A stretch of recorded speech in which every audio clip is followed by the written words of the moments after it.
उल्लंघन है। और चाहे वो कांग्रेस पार्टी के राष्ट्रीय अध्यक्ष मल्लिकार्जुन खड़गे जी हों और चाहे वो समाजवादी पार्टी की नेत्री मरिया आलम खान हो, जो सलमान खुर्शीद की भतीजी भी है, वो ऐसे बयान देते हैं जिसका उल्लेख मैं अभी करूंगा। अब स्पष्ट हो गया है कि ये जो घमंडिया गुट है, ये नफरत और जहर की खेती हमारे लोकतंत्र के महापर्व के दौरान कर रहा है। सबसे पहले बात कर लेते हैं मरिया आलम खान।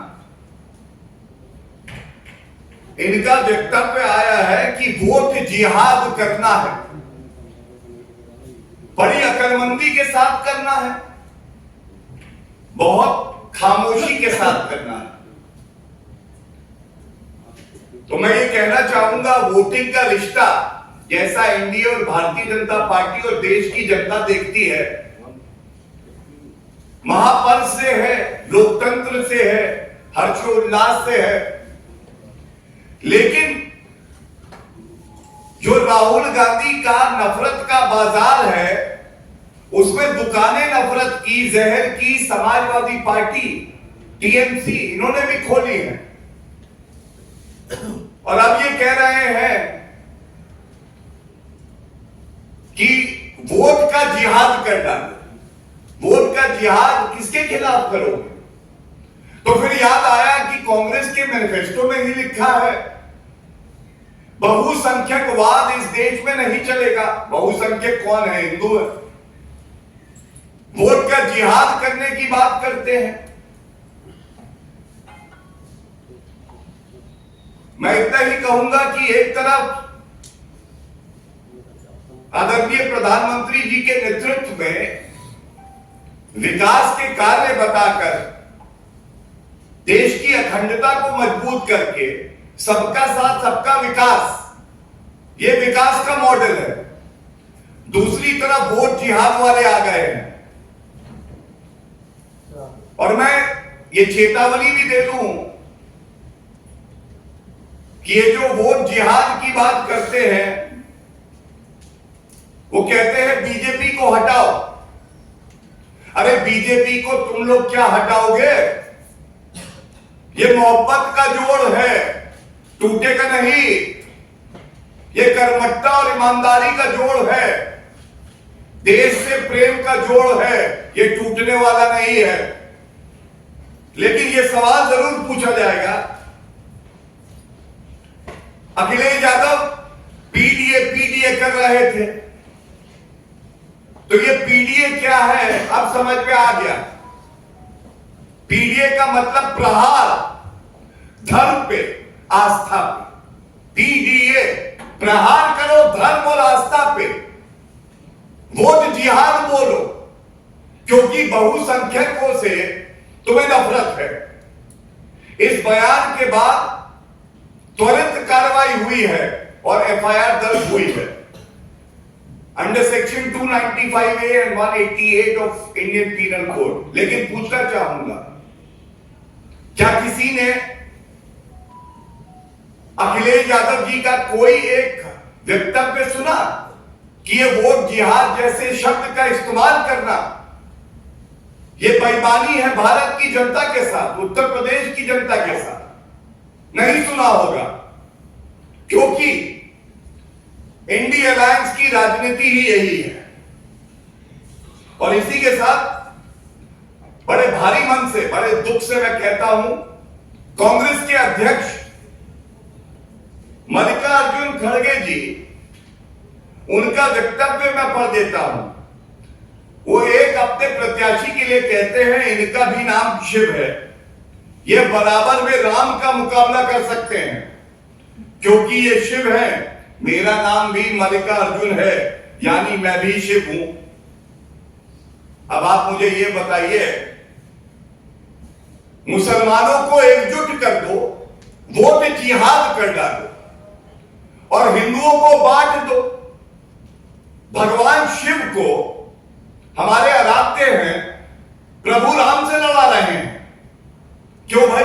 अच्छा, फिर याद आया, ये खड़गे जी का बयान है, मोदी को शक्ति मिलेगी तो देश में सनातन धर्म का राज हो जाएगा। अच्छा, सनातन से नफरत है, हिंदू आतंकवादी है, कांग्रेस मुस्लिम पार्टी है। ये सारे बयानों को अगर हम देखते हैं तो एक ही निष्कर्ष निकाला जा सकता है, जो इंडी अलायंस है इसका मानसिक दिवालियापन हो चुका है। आदरणीय प्रधानमंत्री जी बात कर रहे हैं विकसित भारत की, सबका साथ सबका विकास। वो कह रहे हैं इस देश को आगे बढ़ना है, पिछड़े वर्ग को हम आगे लेके जाएंगे। लेकिन Congress party, Samajwadi party, TMC, ये लोग क्या मुद्दे उठा रहे हैं चुनाव में? राहुल गांधी कहते हैं हिंदू धर्म में शक्ति होती है, हमें शक्ति से लड़ना है।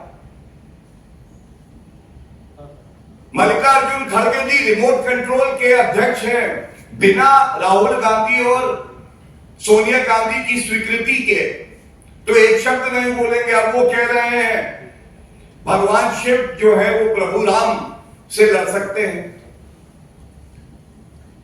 और इनकी जो सोच है वो सोच ही संविधान विरोधी और तालिबानी है।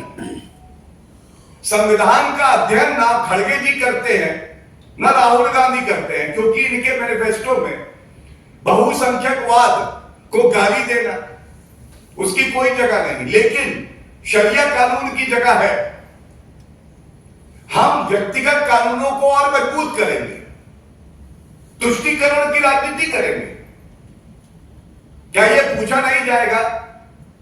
ट्रिपल तलाक को एक अपराध बनाया आदरणीय प्रधानमंत्री श्री नरेंद्र मोदी जी ने, वापस लाएगी कांग्रेस और सपा।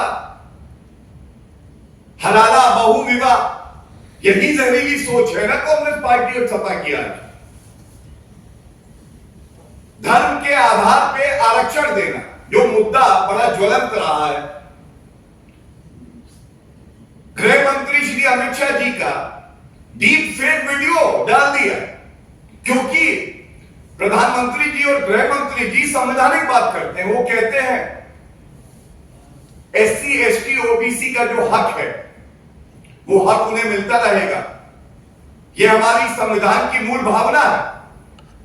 लेकिन एक वीडियो उठाया, उसको काटा और उसके बाद कांग्रेस पार्टी उसे डाल देती है और भ्रम यह फैलाती है कि एससी एसटी ओबीसी का आरक्षण खत्म किया जाएगा, जबकि कहा यह गया कि धर्म के आधार पर जो मुसलमानों को आरक्षण दिया गया है, कर्नाटका में जीता जागता उदाहरण है, उसके संदर्भ में वक्तव्य कहा गया और उसे काट दिया गया, काट छाट के डाला गया। ये जो लड़ाई है ये विचारधाराओं की लड़ाई है। एक तरफ एनडीए और भारतीय जनता पार्टी की मजबूत सोच है, जो सोच कहती है हर नागरिक और उसका अधिकार इस देश में संविधान के तहत बराबर है, कोई भेदभाव नहीं हो सकता। ये देश संविधान से चलेगा, शरिया कानून से नहीं चलेगा, तुष्टीकरण की राजनीति से नहीं चलेगा।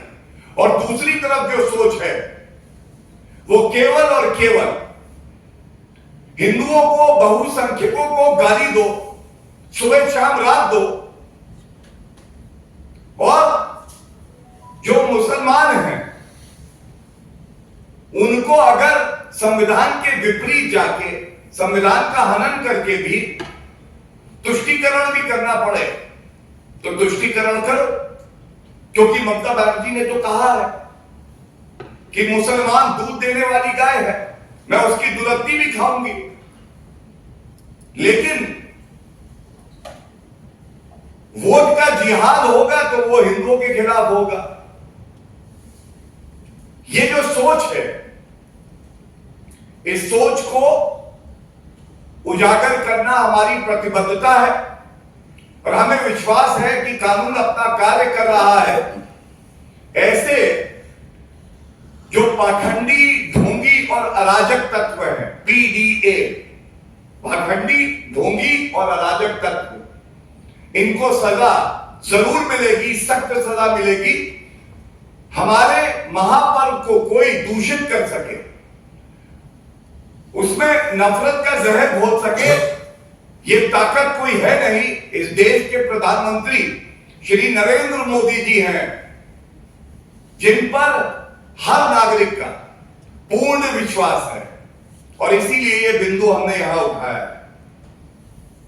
अगर आपका कोई सवाल हो इन दो वक्तव्यों पर या तुष्टीकरण की राजनीति से लेके, तो आप पूछ सकते हैं। चुनाव के ऐलान से पहले भी देखें तो प्रियांक खड़गे जो मल्लिकार्जुन खड़गे के बेटे हैं, उन्होंने बहुत आपत्तिजनक बयान दिया था। एम.के. स्टालिन के बेटे ने सनातन को लेकर दिया था।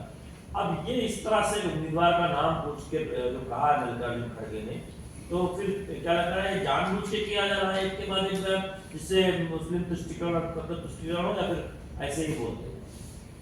देखिए, ऐसा है कि रिमोट कंट्रोल के अध्यक्ष ऐसे ही नहीं बुलाए जाते हैं। रिमोट कंट्रोल में 2 बैटरी लगती हैं।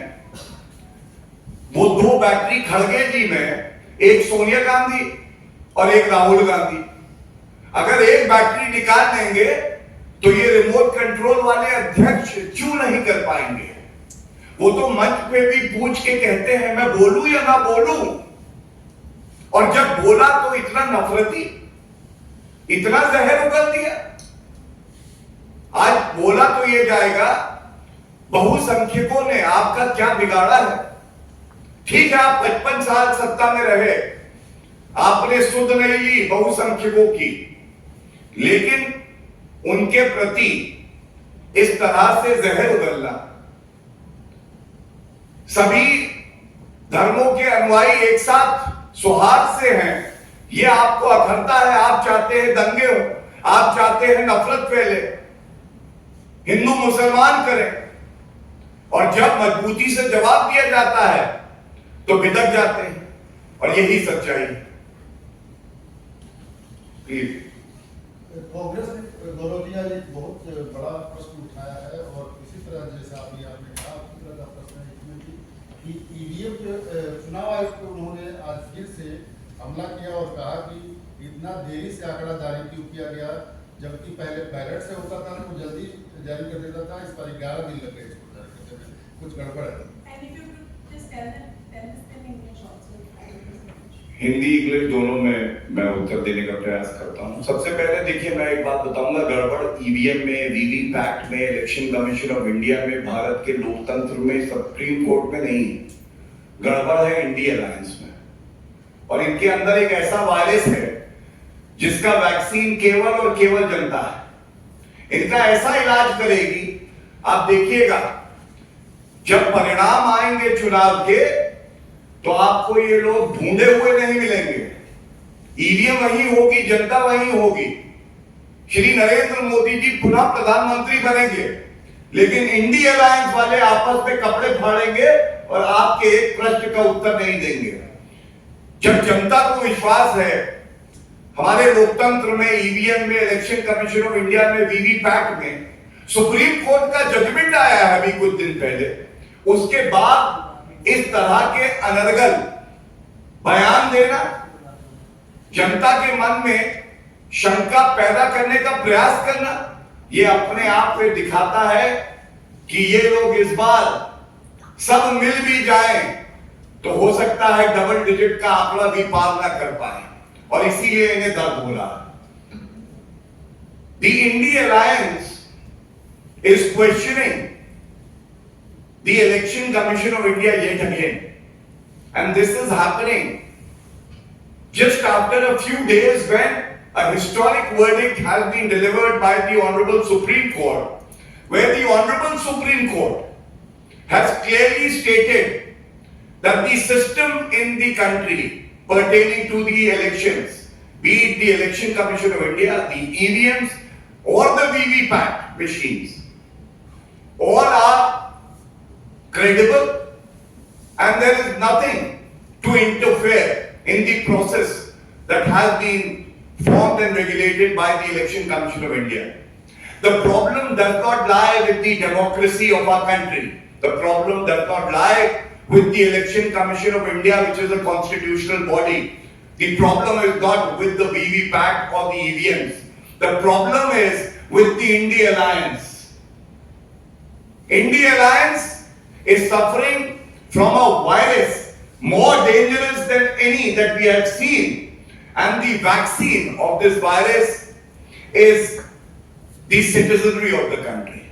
The citizenry of the country will teach them a lesson, and they will not be seen anywhere after the results are declared for the elections. Shri Narendra Modi ji will be elected as the Prime Minister of the country again. NDA will get 400 plus seats, and this India Alliance, which is anti-Bharat, anti-Modi, anti-citizenry and anti-Hindu, they will have no face to show.